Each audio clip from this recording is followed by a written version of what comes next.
Right on cue with that freaking little guitar hook, Brad. They are crushing it. It's like the audience becomes electrified when you're the note you hit that goes with that guitar lick of the Beginner Hell band over there.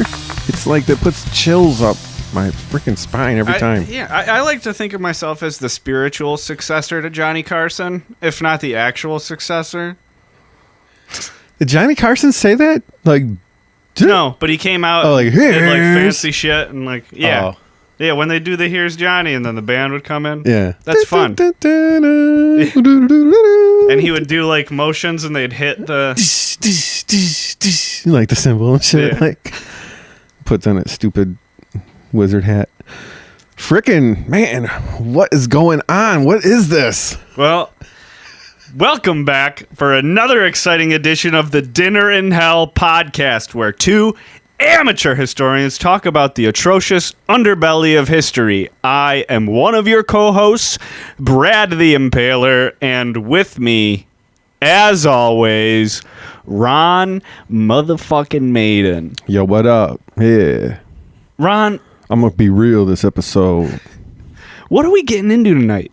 We're getting into execution, baby. We're going into the old Asian country. Yep, we are going specifically to China. Ancient China. BC, baby. Before Christ.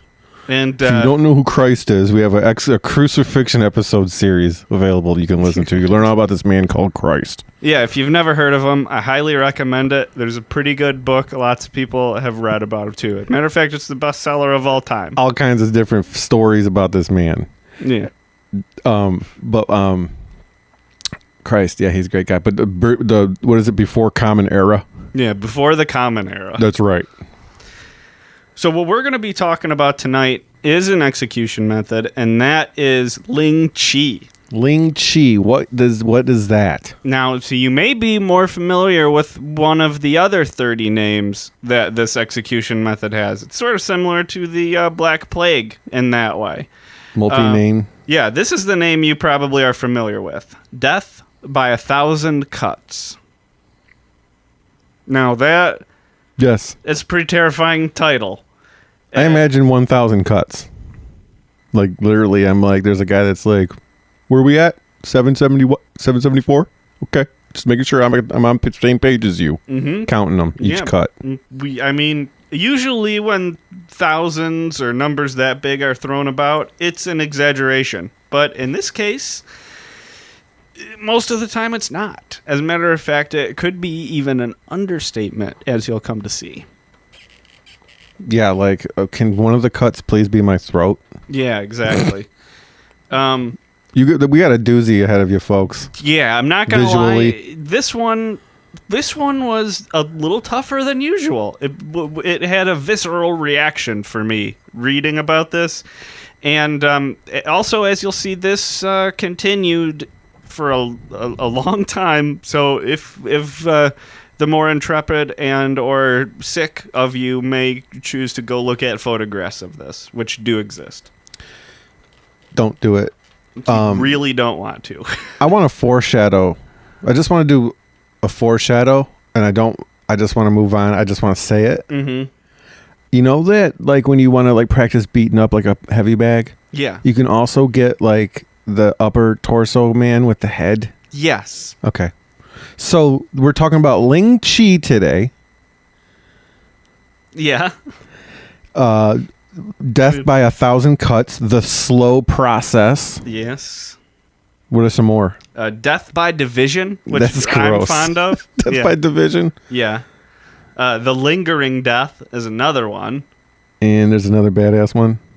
The slow slicing. See, I think these would all be awesome band names. Yeah, they would. Like, who's playing Riot Fest, Mom? Well, I just saw the flyers, like frickin' Slow Slicing's playing, you know. Yeah, well, I mean, to put it in that sort of lexicon, if the Slow Slicing was a band, they'd be opening up for, like, Torso Fuck. Like our listeners are like, oh yeah, torso fuck. I know Yeah. exactly what you're talking about. How about something like Cannibal? Slow Slicing to me didn't come off like gore music to me. It'd be But- like Tool, Yeah, but like a grinding but like math band. A gore grind band would be the only people who would want to name a band after this horrible thing. Oh, I was just saying in general, like they named this method after cool bands. Oh, Like, you ever heard the band Slow Process? Yeah, I love that band. That's what we should call this method. yeah. Look forward to our spin-off episode about the metal scene in China around 200 BCE. I'm not saying it's metal. You know, you're just categorizing these band. Did I already say metal band earlier? Probably. I can't remember. But you just went metal. I was saying like folk, acoustic folk core. Acoustic folk gore grind. Hey. I don't know if it's that's a song. Hey. I don't know. There's like folk bands that are on radio, right? I guess. Yeah. I haven't don't listened listen to to radio. radio in like 15 years. Yeah, there's like bands out there that are all like a group of singers with like one guy's got like, you know, like some kind of string music. Oh, like Mumford and Sons or some shit. I'm not sure about that, but yeah, Like our listeners probably know exactly what I'm talking about. You figure it out for yourself this time. You ever listen to a podcast and they say something and you know the answer, but it's like pointless to even consider like messaging them? Hey man, on your podcast from 3 weeks ago, you mentioned something about Slow Process. Like, Well, there is a band like Yeah, man. All great band names. I assume that's why like 75% of you listen are for band name ideas for gore grind bands. Yeah. The reason I do this show is because I was such a huge Ron Maiden fan.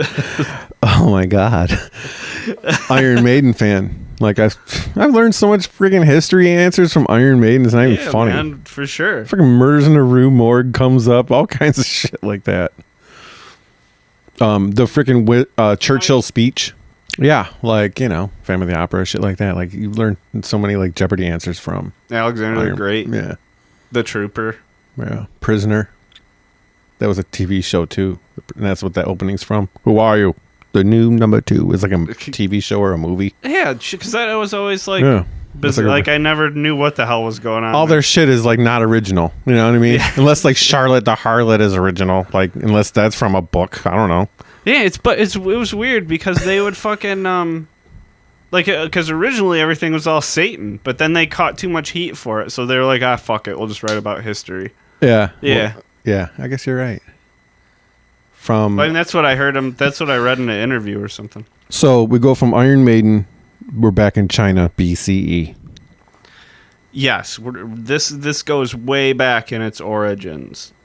So this process, which, you know, I guess we should say it explicitly, is literally death by many cuts. The number varied over time, but a team of executioners who were trained and very practiced in this specific method would go to work on you. When you say practice in the method, you don't mean like good at killing. You mean good at causing pain and keeping alive. That's correct. That is the Prolonging. practicing and training part. Yeah.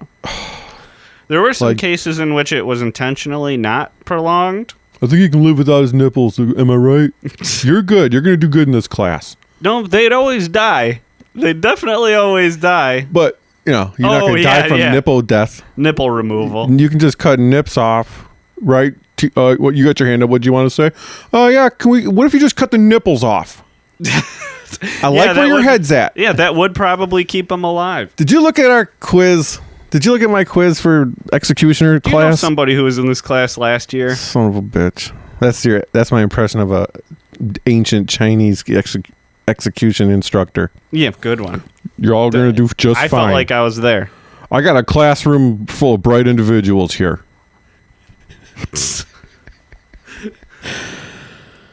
Which dynasty are we talking? Well, so this may go back all the way, basically, in terms of unified kind of Chinese history. It may have been introduced during the reign of Qin Shi, son of former Dinner in Hell honoree Qin Shi Huang. Huang. I remember that one well.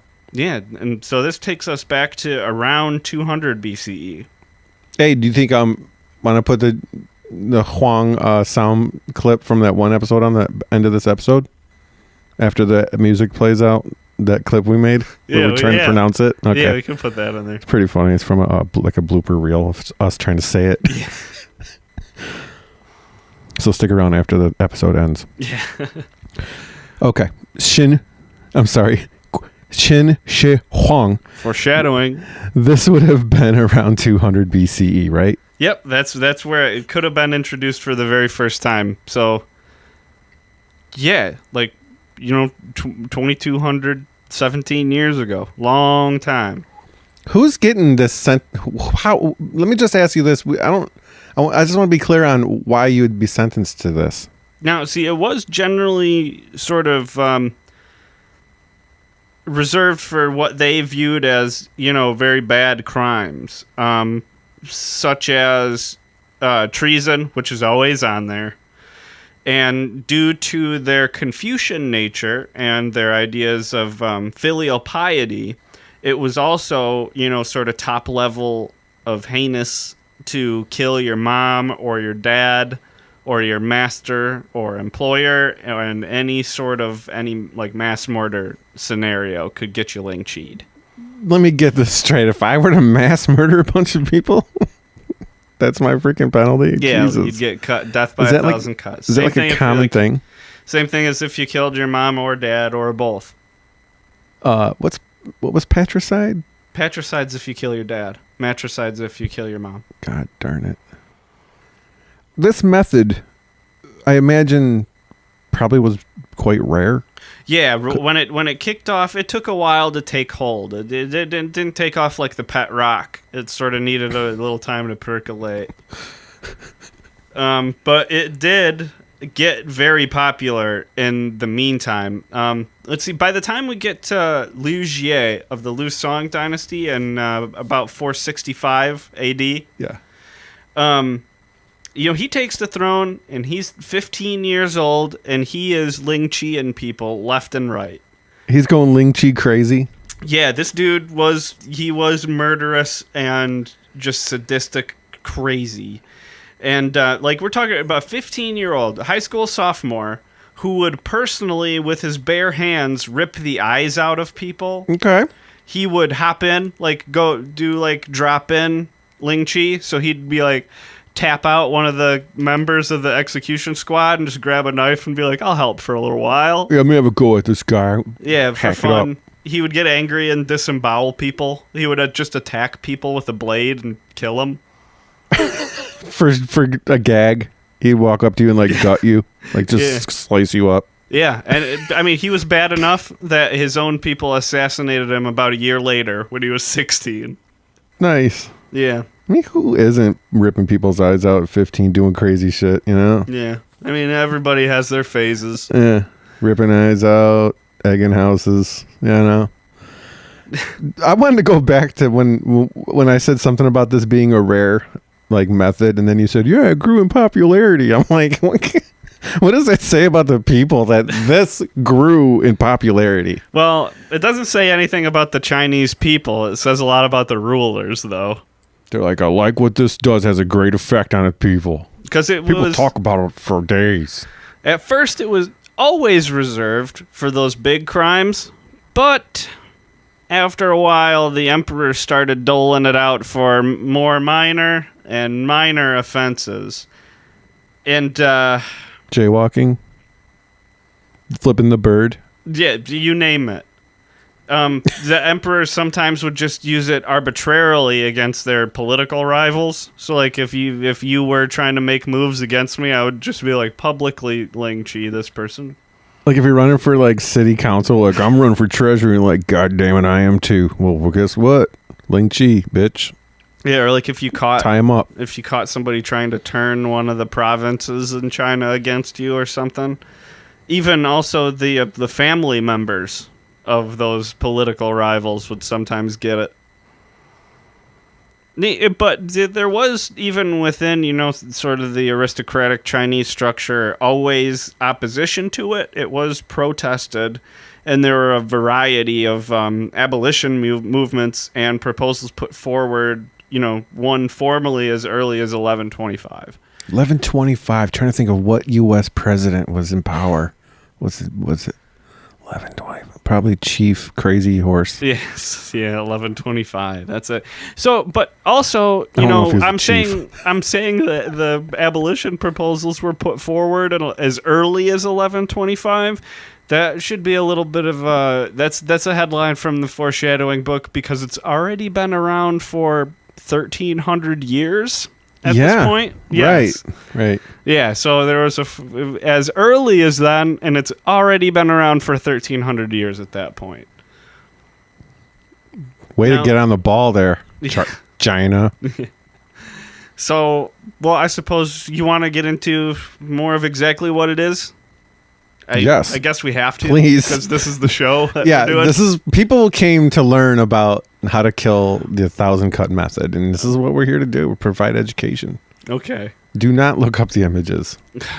So when it started, it began with a prescribed 100 incisions. So when we're talking about, chin or shi, we're talking about 100 cuts.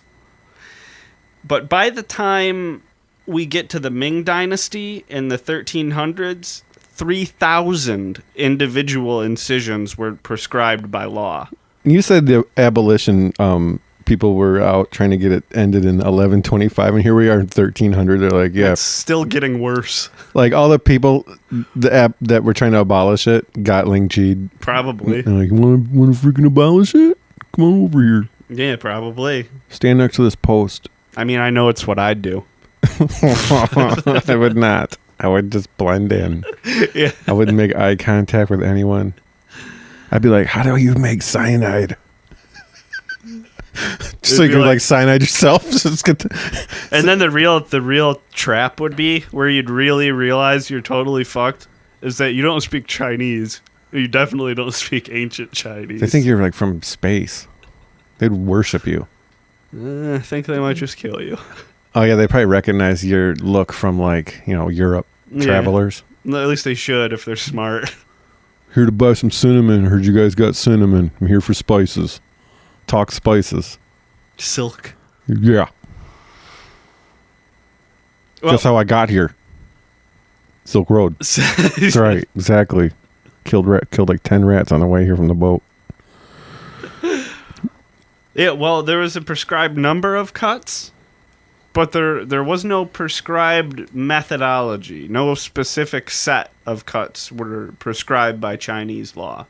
So they weren't like always begin with 4 on the ankles. Yeah, it was. It could have varied wildly from location to location, and throughout time as well. I mean, the number changes, the way they do it, I'm sure, changes over a fucking millennium. I just had an awful idea. Mm-hmm. What if we upgraded this to 3,000 stabs? So that way, what you do is you make sure you have 3,000 actual knives, and you're putting 3,000 knives, and the guy dies of 3,000 knives stuck in him still. They don't come out. Where do you think acupuncture came from? Where do I think the idea of the pin cushion came from? The guy who invented the pin cushion thought that same thing. Now people pay to have the death by 1,000 stabs done to them to like cure their headaches somehow. Yeah, with little pins. Yeah, I'm talking daggers of. If you had to, I'm just saying, you know how dinosaurs evolved into birds, cute, cuddly little birds. Eventually, that's what Lingchi developed. I'm just trying to make myself sleep better tonight after having studied this.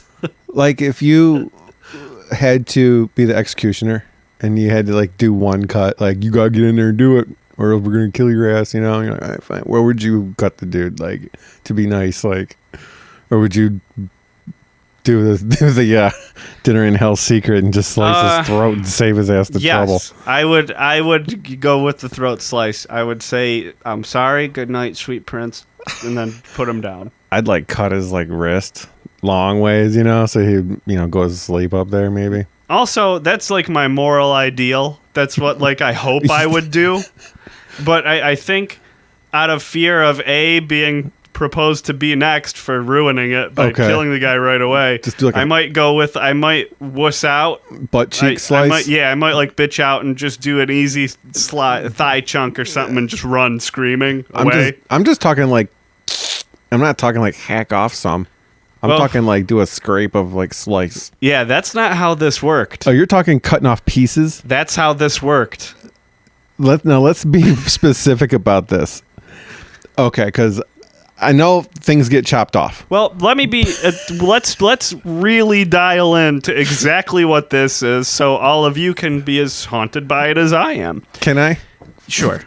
What I was thinking was that it's just 1,000 like cuts. Mm-hmm. You know what I'm saying? Yeah. But then you run out of places, and that's when you're like, all right, here's another cut. Here's another cut. There's like, 7, 8, 9 to end off the 3,000. It's like the final ones. Once you get to like 280, that's when you start cutting off. That's what I thought. Now tell us what the real shit is. Well, it's not so much taking chunks out or slices. It's more so a slow filleting. Ugh. Followed by a dismemberment. So gross. Think of the banner of House Bolton, the flayed man. Yeah, that's kind of what we're talking about here. Yeah, it's. I'm sure that was based on this more or less. But friggin', what's left of the victim tied to the post is what? Basically, a filleted torso and a head. But sometimes they like cut the head off, right? Yeah, sometimes so it's just the torso. So that thing that you beat up earlier, I mentioned it. Yeah, and that's what I was getting at. Yep. It's a foreshadow for that stump. Yes. So gross. There is an image that is forever burned into my mind thanks to this week's episode. I was thinking, what if one of the executioners was like a rabbi, like a Jewish person, and like the guy's standing there naked and he's not circumcised. The Jewish guy's like, oh, well, I know just the first cut. First cut, yeah. I know exactly what to do for this man first. Boy, would that kick off a while of suffering too. China would be like, nice. Although just a tip, nice. He may not have been teaching them much they didn't know, though. Yeah. So once an individual was convicted of a crime or at the whim of whatever emperor we're talking about, they would be affixed to a wooden frame in public. In most renderings, this appears to be more like a post. Yeah. This process, it continued until 1905.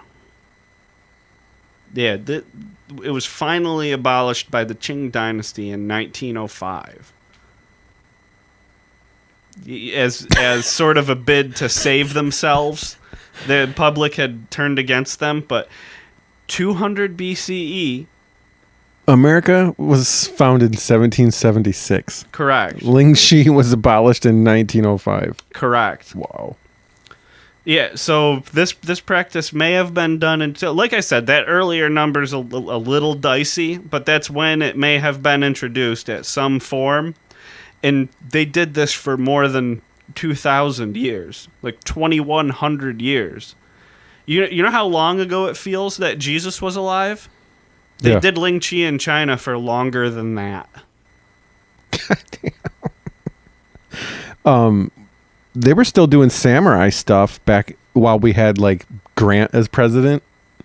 I think it was like 1868 or something like that. Yeah. And they here still we are, had a shogun for a long time. Yeah, and here now we got like Teddy Roosevelt over here in 1905, freaking dealing with. He's got neighbors to the over here on his the west. Yeah, it's really easy to forget how different the world was before, especially World War I and even World War II. Because in World War II, Japan, lots of countries, especially during World War I, were still absolute monarchies. Japan was an empire. They were a monarchy. The empire was the sole ruler. Right. Yeah, even with like the state religion, including him as God as well. Like, that shit is not that long ago. Yeah. Yeah, I mean, like Ruby Bridges, the little girl who integrated the schools down south, is like 62 years old or something like that. She's not fucking old. Like a lot of this stuff that feels like a long time ago, Yeah. it like just happened. It's weird when things sort of get distorted like that because you only ever see black and white footage or there's no pictures. It feels like it was in a different world, but it just happened. Yeah. Well, we just talked about crucifixion, and there was currently people being sentenced to it, Yeah, it was waiting to be still done going to. down. Yeah. So, once you're tied to this post, it's from there. It's like the worst ordeal one can ever go through. They start removing pieces of you, little tips of your fingers, toes. Yeah. In some descriptions of it, the ordeal begins for the victim by having both of their eyes cut out. Jesus Christ. Presumably that amps up the psychological torment aspect of this execution. Like when they catch an animal out in the wild, they put like the towel over its eyes to like keep it chill. Mm-hmm. Except I think this has the opposite effect because suddenly being blinded would be pretty traumatic, and then being blinded and going through the rest of this, I don't even know. Right. It's like I can't even. This is so terrible. I've said this before that it's like unimaginable, but for me, I think this is the toughest one that I've come across yet to stomach. They'd cut off the nose. They would cut off the nose, ears. That's just the nose one. Tongue. I was thinking if I had to do one, geez, please, I would do the voice box. That way, I wouldn't have to hear this dude scream. Yeah. Rest of the thing, he'd be like, ah! Instead of like, ah. I don't know. Is that too sick? Yeah, I don't know. I don't think I'd want to. I could handle it. I'd probably just like have a breakdown or like go into shock. Or there's no way I could be around this. There's no way. How could you be a freaking one of the executioners? That's just freaking awful. I don't know, man. The world was different before, man. Like a brutal world full of brutal people. Like that's where serial killers throughout time. Like that's what they did. They had an actual job and shit. That's their calling. Yeah. Nowadays, serial killers don't have a job, and that's why they're just killing, civilians. We need to employ these serial killers. Get over there by that electric chair, and you run the electric chair. Yeah, we'll pitch that jobs bill to both major parties, and we'll see which one bites. Get your killing off in an organized fashion. You don't have to kill civilians now. For the glory of the great American state. So not only are we talking nose and ears, fingers, but the freaking privates.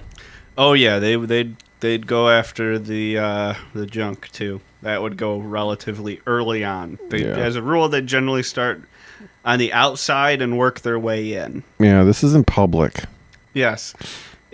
I mean, you can get a pretty good idea of how much pain and terror this would inflict, but it's also designed to be very humiliating, and it's because it's in public, and it's very degrading due to their sort of morality that they had developed. Right.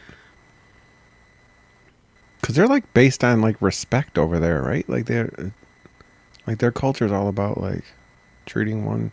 Yeah, most Chinese people followed Confucianism in this time period, and one of the main tenets of Confucianism, I mentioned it briefly earlier, is filial piety, and that's what you mean with the venerating the ancestors and like being really really honoring your parents and stuff. That's a big Confucian ideal, right?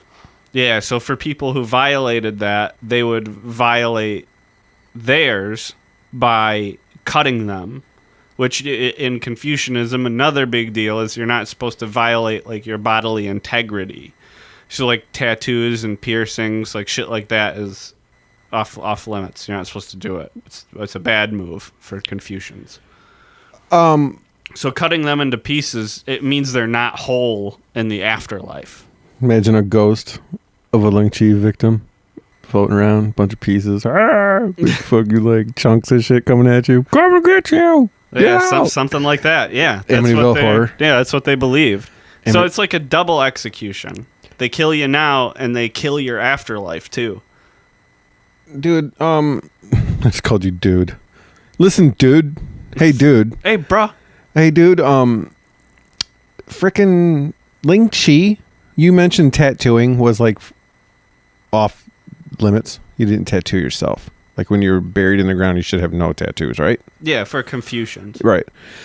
Lingchi was the ultimate form of the 5 punishments, including flogging, amputation of the nose or feet, banishment, castration, or tattooing. Like one of the 5 ultimate punishments or 5 punishments, tattooing was one of them, and Lingchi. Like, yeah, like Jesus, tattooing is that bad. Yeah, it just backs up your tattooing claim. Yeah, I've heard Christians explain a similar sentiment. Like, your body is your temple. You can't ruin it with like ink. I think Jewish people too, aren't supposed to be buried with tattoos, right?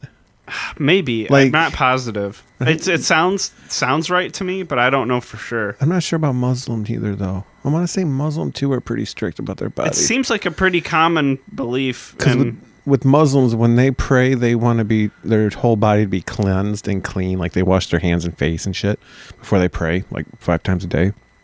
But I think tattooing would be bad because they want to be pure, like an image of their God when they're praying.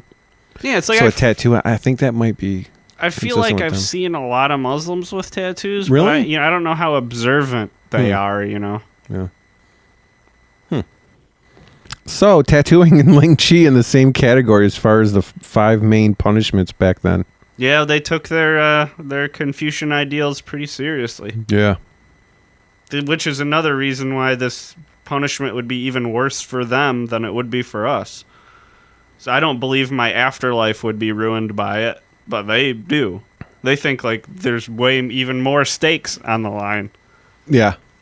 Which that just sucks. And like the Egyptians they mummified their people with like jewels and shit around. Like, oh, don't worry, when you're dead, you have all these jewels still. Even like the regular people in Egypt got mummified. Yeah, whatever, like their best shit, their best ring.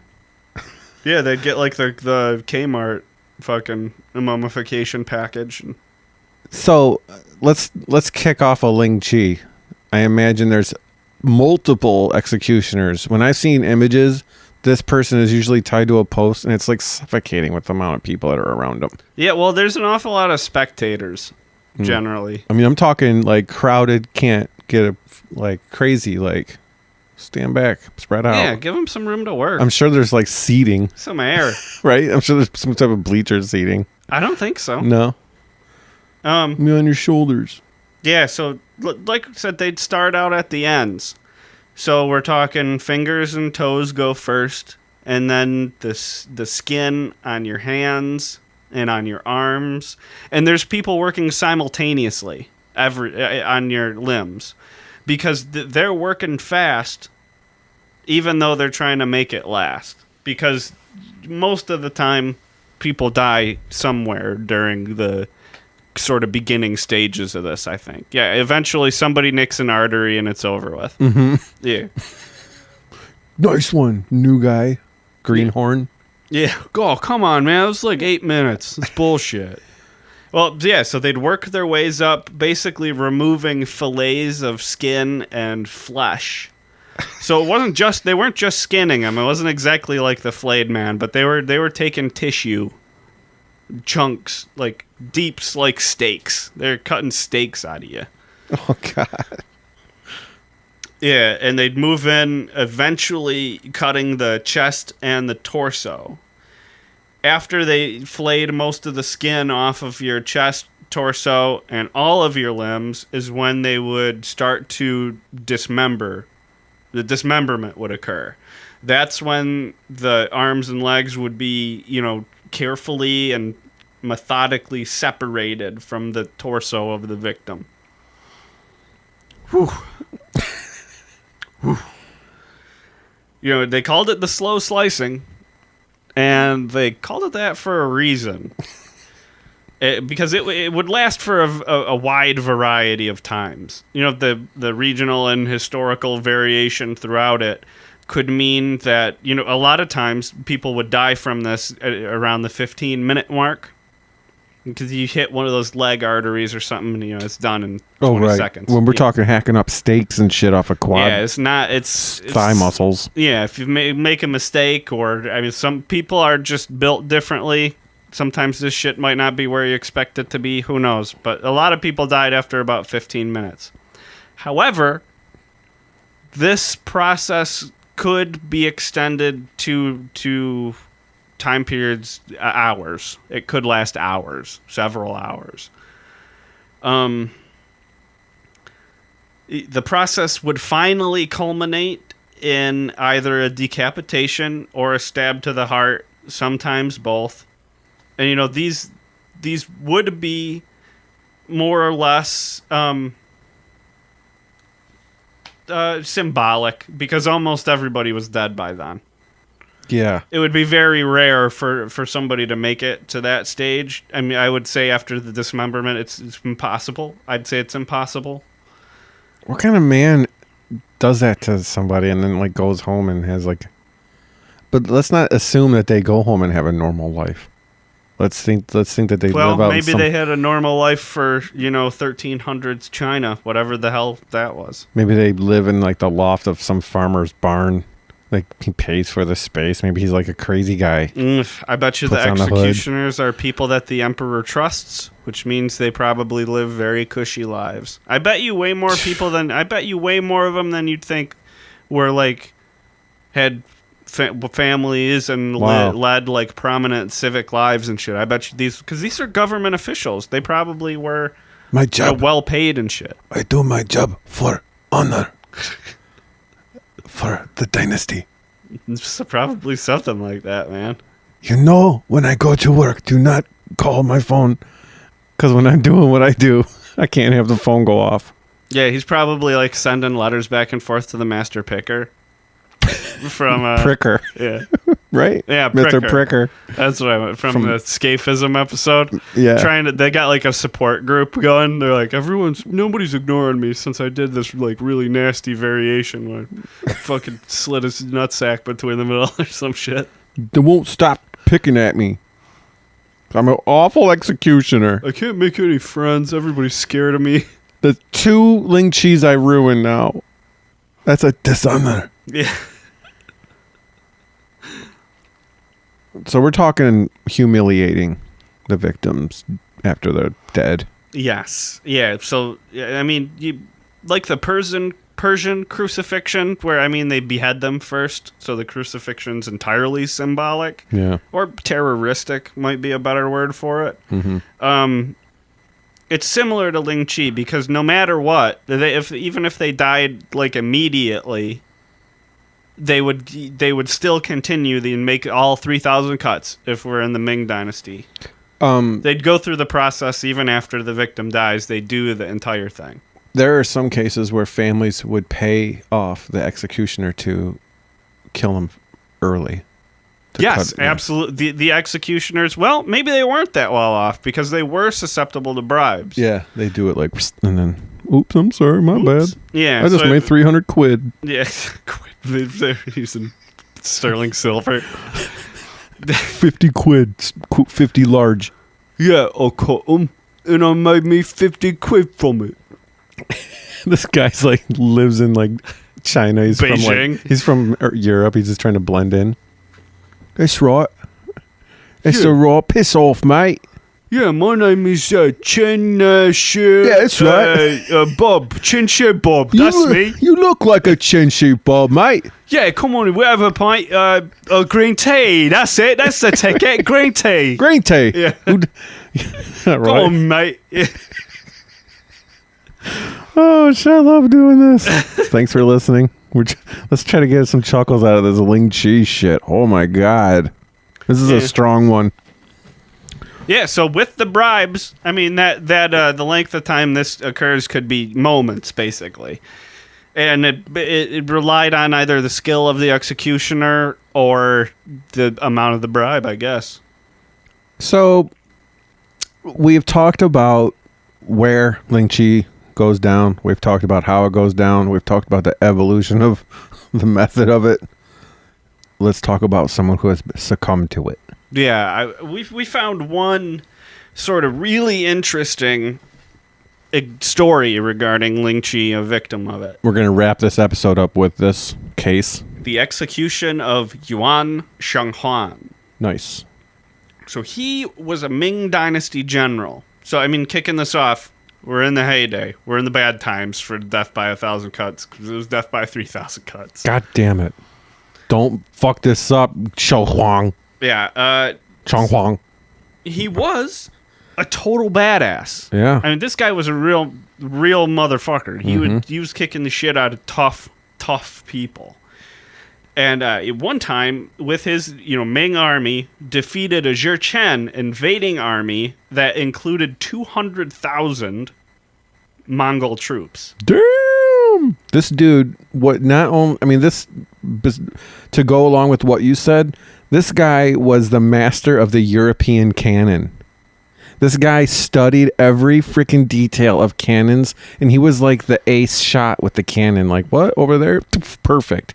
This guy was killer with the cannon. Yeah, he's a hardcore like military guy. He's tough and he's capable. He seems like brilliant, like a brilliant tactician, and he's got like a fucking balls of steel. The dude was crazy. Yeah, in a good way this time. Yep. Maybe. Let's really jazz this guy up, because you're not going to believe it, but we're talking about a victim, so you know how it ends up. Yeah, you know how this ends. So. See, because the battle where he fought those 200,000 Mongol troops was the Battle of Ningguyan. Mm-hmm. And his battle cry, which, Cantonese people who admire him to this day will repeat to commemorate him. Are you gonna say this in Cantonese or in English? In English. I don't know how to speak Cantonese. His battle cry was, "Fuck his mom, hit him hard." God damn it. Make love to his mother. Yeah, strike them. I mean, I can see pressure. If I'm a Ming soldier standing there in ranks, or like a cavalryman or something, hearing that shit, getting fired up, letting down a cheer, and bearing down the hill in like a glorious charge. Yeah, that sounds like it'd get me fired up. Mm-hmm. Break the tension a little. It's kind of funny. Like a Full Metal Jacket.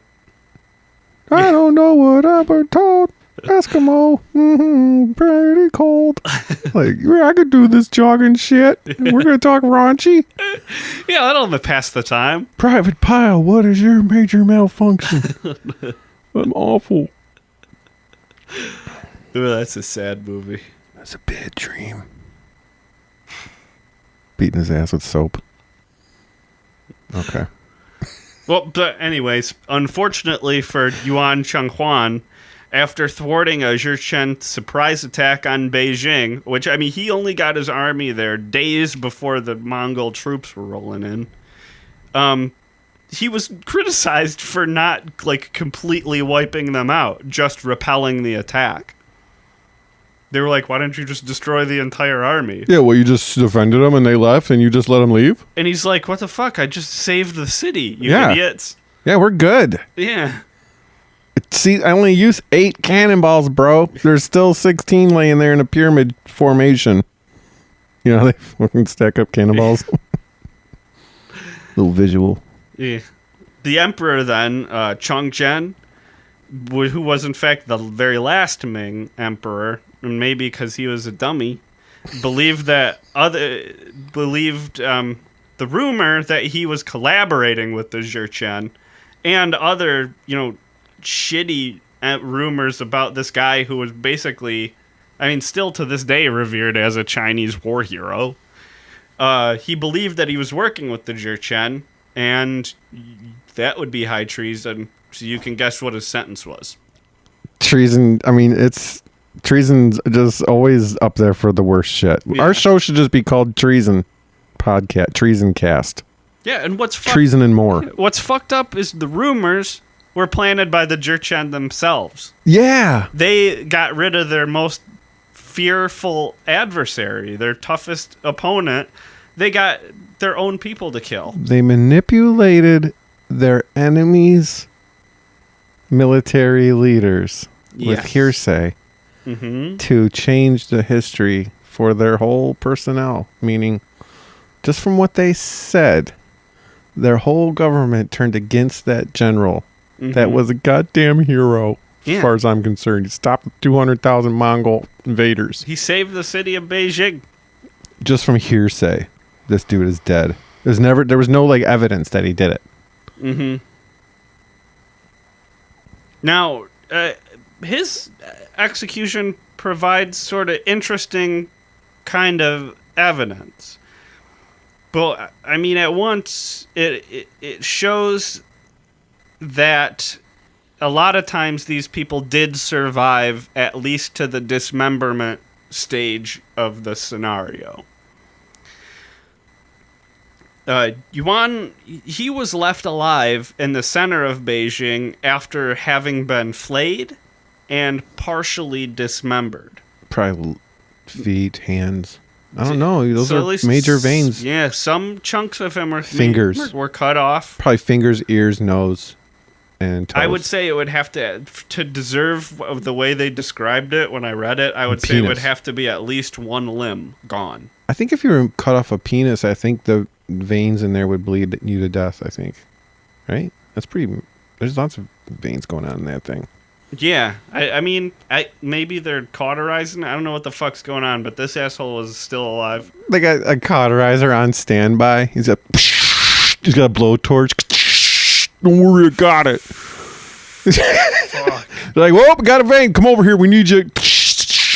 Blowtorch it up. Smells like freaking awesome. Smells like barbecue. You're like, God damn, you know what? I hate Lingchi, but God damn it if it doesn't make me hungry. And I hate those goddamn Mongolians, but I'm gonna hit up one of those barbecues on the way home.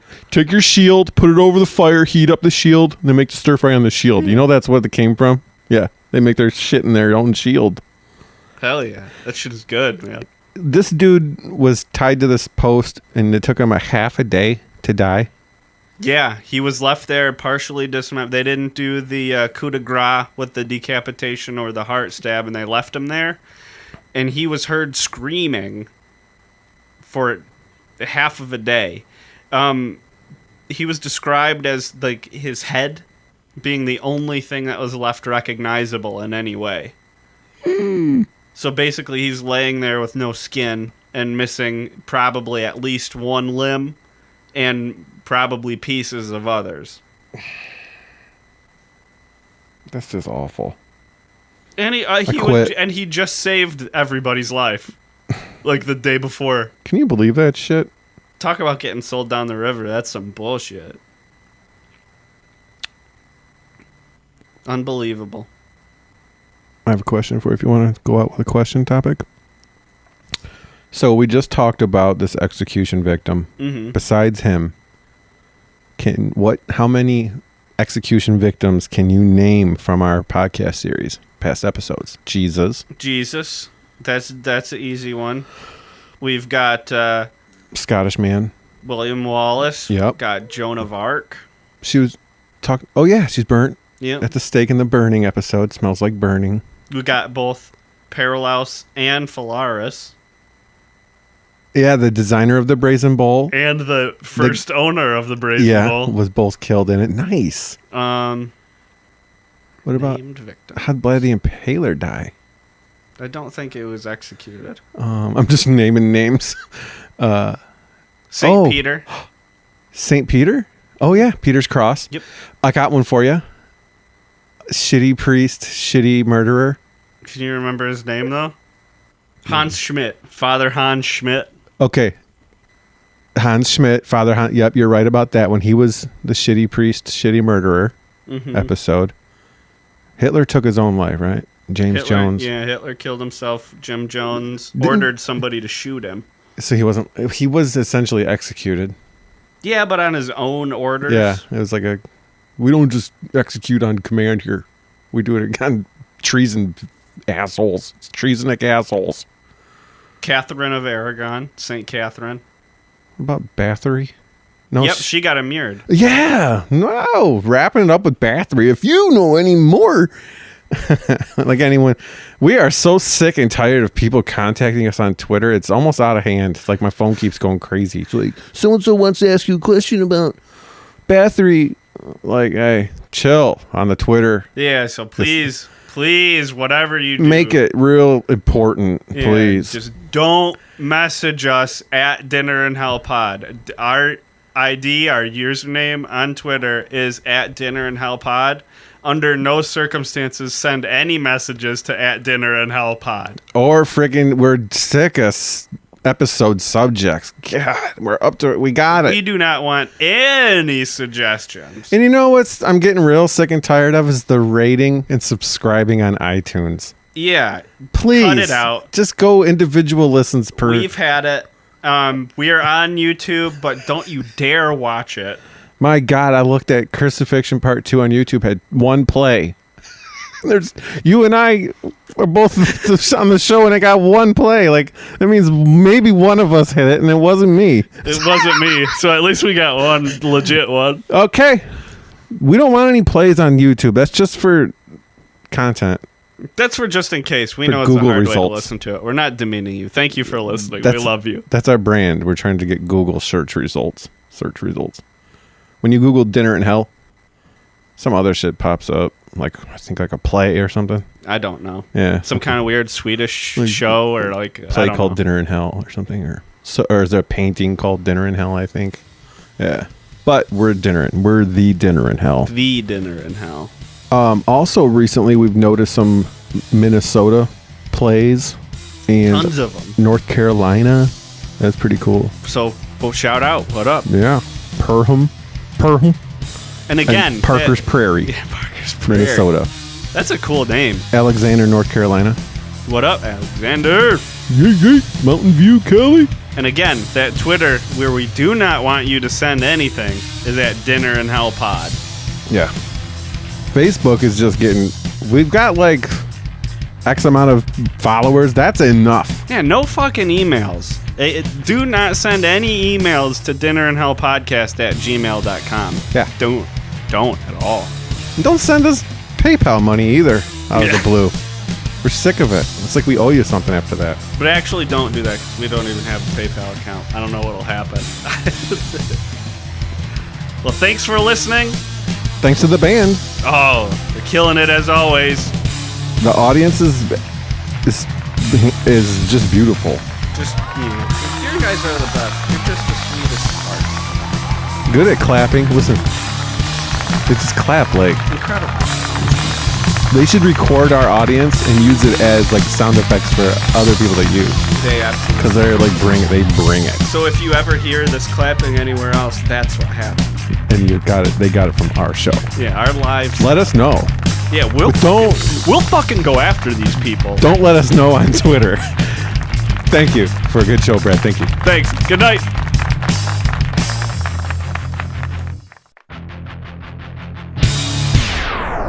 Qin Shi Huang. Huang, yeah. Qin Shi Huang. Qin Shi Huang. Qin Shi Huang. Qin Shi. Qin Shi. Qin Shi Huang. Huang. Qin Shi Huang. Qin Shi Huang. Huang. Huang, yeah. Qin Shi Huang. Qin Shi Huang. Qin Shi Huang. Huang. Huang. Huang. Huang. Huang. Qin Shi Huang. Qin Shi Huang. I think I'm getting it.